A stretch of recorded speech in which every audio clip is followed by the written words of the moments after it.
We have live in studio with us radio and television host and personality Kellie Raspberry from the Kid Craddock Morning Show. Everyone, please give a round of applause and a warm welcoming for fellow Ginger, Kellie Raspberry. How you doing? Thank you for being here. Appreciate it. Having a good day so far? Wonderful. Your campus is so gorgeous. I feel like I'm at the mall. I feel right at home. Appreciate it. We love it here at Prosper. We take pride in a lot of stuff. You should be very proud of it.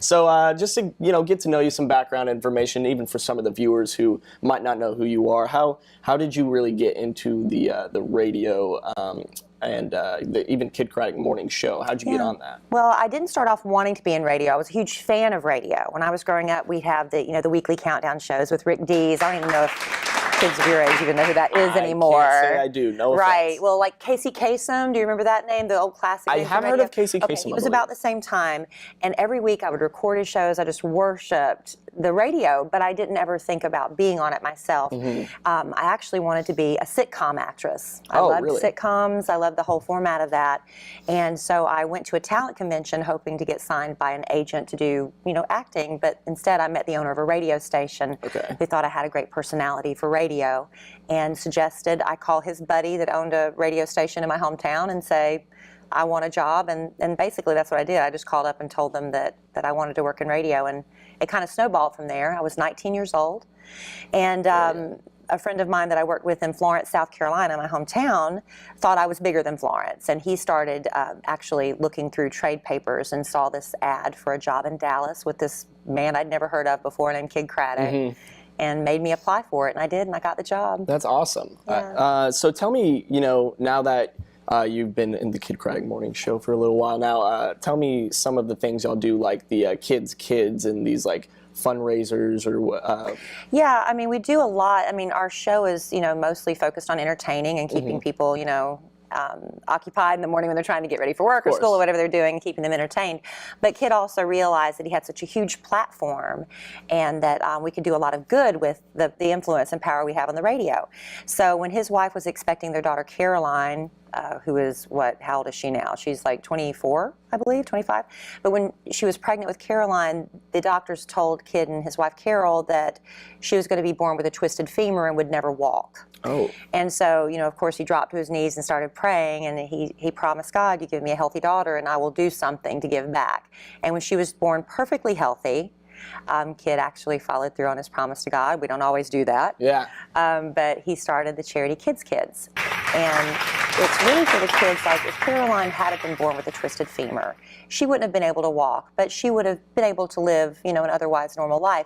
So his original idea for Kids was for the kids who fell through the cracks of like a Make-A-Wish Foundation. Okay. Those kids necessarily they're terminal, but they're not necessarily going to, the kids weren't necessarily going to pass away. So that's the way it was initially started. And now it envelops children who have chronic or terminal illnesses and their immediate families. So we take the entire family, this all expenses paid trip to Disney World every year. That's awesome. Yeah. That's an incredible story too. Like his daughter being born perfectly healthy, and then coming through, kind of giving back with his show and everything. Right, and his initial intention, he knew one day he'd be retiring from radio, but he still wanted the charity to continue beyond him.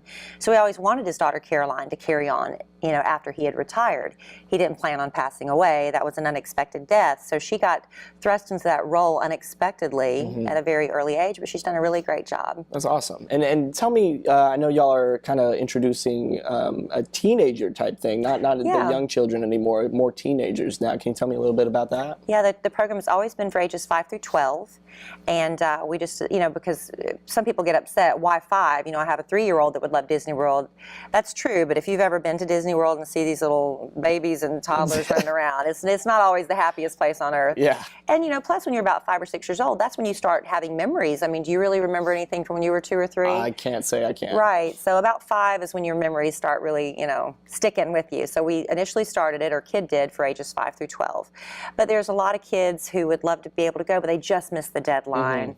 And so, Caroline, now that it's her baby, it's her charity, she said, I want to expand it. And so this was really her idea, to start adding teenagers. Now, it's going to be a separate trip. Okay. and it's going to be, this summer is the first one, I believe, in June. If you ask me right now, I couldn't tell you the exact date. Check your calendar. Like June 9th or something like that. But they're going to start, it's the first year.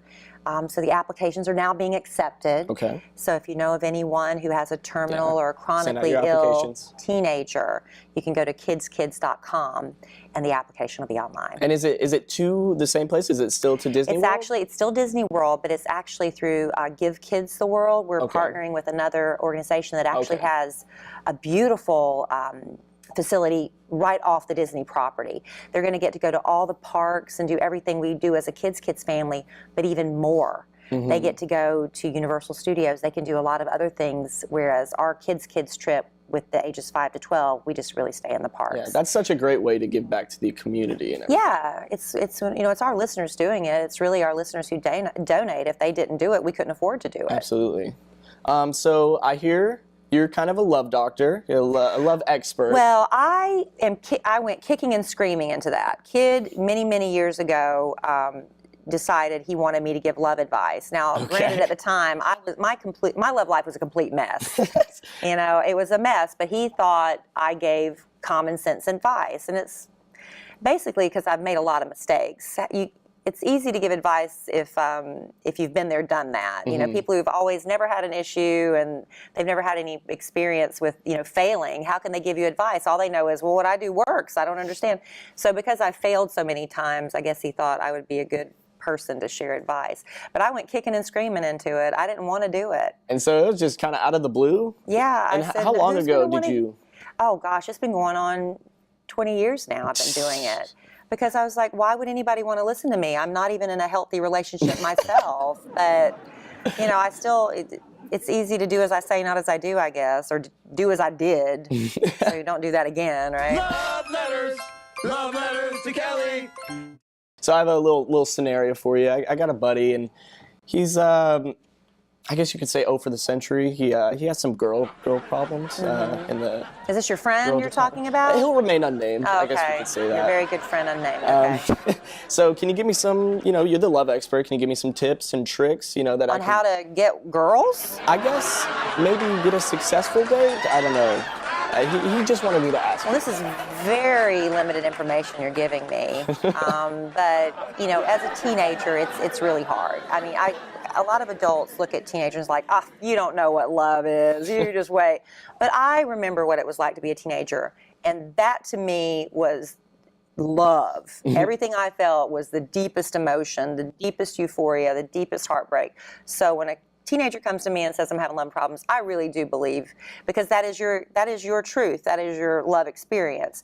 Now, it's hard to tell a teenager who's 16 or 17 that if this girl you've just fallen in love with, that she's it, that there's nothing else beyond her. It's hard to get you to understand that there is life beyond high school, but trust me, there is. And there's going to be a lot of loves and losses along the way.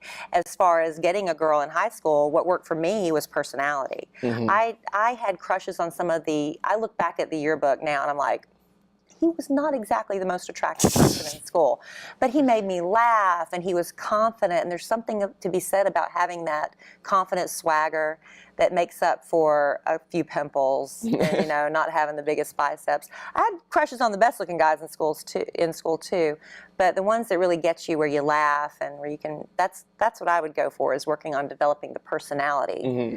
And it's still a numbers game. He may have asked 100 girls and 100 of them said no, but 137th might say yes. 137. So you just keep going. Your friend. Well, yeah, my keep trying, but work on the personality. But I appreciate it once again. Thank you so much for being on the show. Thank you. Everybody, make sure to check her out on 106.1, the Kid Craddock Morning Show, and we'll be right back after this quick commercial break.